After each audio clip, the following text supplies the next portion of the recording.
Հայաստանում նոր վարչապետի և նոր կառավարության թեման շարունակում է մնալ ակտիվ քննարկումների առարկա, ինչը հասարակության բնական արձագանքն է տեղի ունեցող փոփոխություններին կամ փոփոխությունների սպասումների ձևավորմանը, որոնք կարդարանան թե ոչ դեռ հարց է, ընդ որում շատ մեծ հարց։ Այն, որ առայժմ աշխատանքներն ուղղված են առավելապես սպասումների ձևավորմանն ու հեռու են քաղաքական պատասխանատվության աստիճանից, վկայում են մինչ այսօր տեղի ունեցող զարգացումները։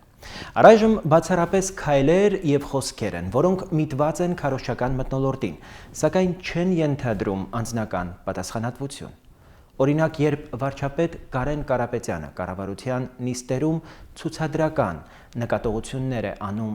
նախարարների պաշտոնակատարներին, բանավեճի բռնվում դաշնակցականների հետ, այլ առիթներով դիտողություններ է անում, միայն ցուցադրություն է, իսկ որևէ բանի համար հրապարակային պատասխանատվության տակ Կարեն Կարապետյանը չի մտել։ Ավելին, տնտեսության վիճակը հայտարարելով չափազանց ծանր, նա ըստ էության հրաժարվել է այդ պատասխանատվությունից թեթևացրել իր ապագա բեռը։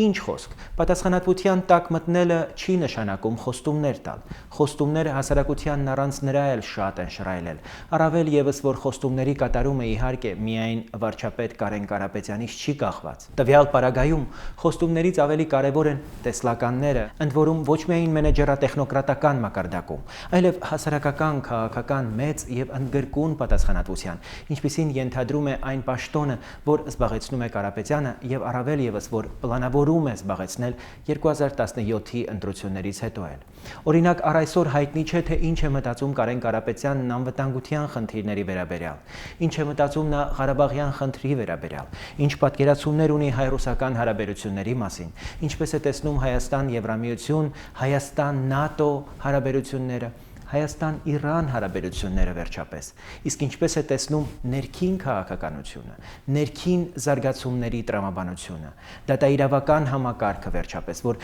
մեծ հաշվով ցանկացած պետության հիմքն է։ Վարչապետ Կարեն Կարապետյանն այս մասին լռում է։ Միգուցե ժամանակը, իհարկե, քիչ է անցել խոսելու համար, կարտահայտվի ժամանակի ընթացքում, սակայն հենց այս է լինելու նրա վարչապետության հենքը, հանրության վերաբերմունքի ձևավորման առանցքային նախադրյալը։ Իհարկե, այդ առիթով արտահայտվելը դեռ ոչ մի բանի երաշխիք չէ, որովհետև այդ տեսանկյունից բավական խորը եւ փիլիսոփայական համակարգային տեսլականներ էր մատուցում Տիգրան Սարգսյանը, որը սակայն աչքի չընկավ որևէ խորքային արդյունքով ամրագոտիների եւ ԱՊԱ ռեֆորմից բացի, սակայն փոխարենը նա համարձակություն ունեցավ հասարակությանը ներկայացնելու քաղաքական պատասխանատվության այդ առանցքային ըստ էության արժեհամակարգային հայտը։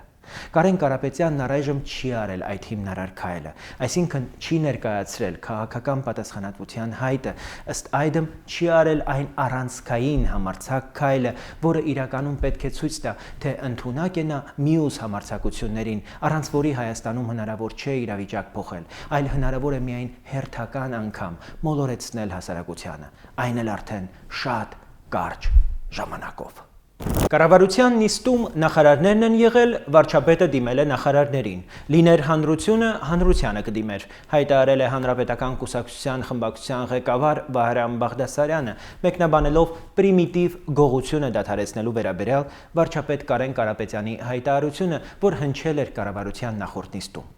Վահրամ Բաղդասարյանն ասել է, որ գողությունը մարդկության հետ եկել է, մարդկության հետ էլ կվերանա։ Այսինքն, ինչ է ասում Հանրապետական կուսակցության խմբակցության ղեկավարը։ Ասում է, որ անհանգստանալ պետք չէ եւ Կարեն Կարապետյանի հայտարարությունը մարդկության հետ եկած ու գնացող մի հայտարարություն է, որը բոլորովին չի նշանակում, թե գողությունը սահմանափակելու են եւ գողերին պատժեն։ Այլ կերպ ասած, Հանրապետական կուսակցության խորհրդարանական խմբակցության ղեկավար Վահրամ Բաղդասարյանը պարզապես հանգստացնում է գողերին, որոնք կարող էին իհարկե անհանգստացած լինել Կարեն Կարապետյանի հայտարարությունից։ Իհարկե, նման հայտարարություններ շատ են տեսել նրանք, որոնք զբաղվում են պրիմիտիվ գողություններով, սակայն ամեն մի նոր հայտարարության դեպքում, իհարկե, միշտ էլ վտանգ կա, որ մեկ էլ տեսար այդ հայտարարությունը տարբերվի նախորդներից իր գործնականությամբ։ Իսկ եթե գողերը անհանգստանան, ապա դա բնականաբար ինքնըստինքյան ենթադրելու է իշխանության համակարգի անհանգստություն, քանի որ այդ համակարգը գողության վրա հիմնված համակարգ է։ Ահա թե ինչու Վահրամ Բաղդասարյանն օգտվելով առիթից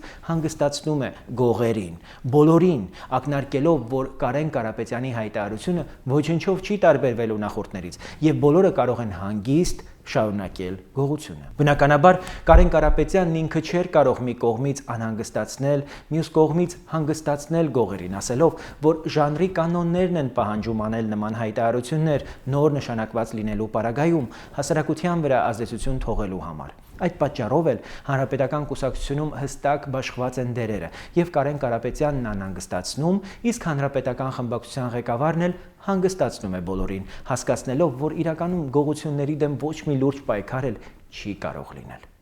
Ինչպես լինի, եթե մարդկության հետ եկել է, մարդկության հետ էլ կգնա գողությունը։ Այդ դեպքում կստացվի պայքար մարդկության դեմ։ Այսինքն մարդկության հետ եկած եւ մարդկության հետ գնալիք բանի դեմ պայքարելու համար պետք է մարդկության դեմ պայքարել ու կստացվի, որ գողությունը վերացնելու համար պետք է վերացնել մարդկությունը։ Դե հո չի կարող նոր վարչապետը մարդկությունը վերացնել բառի բուն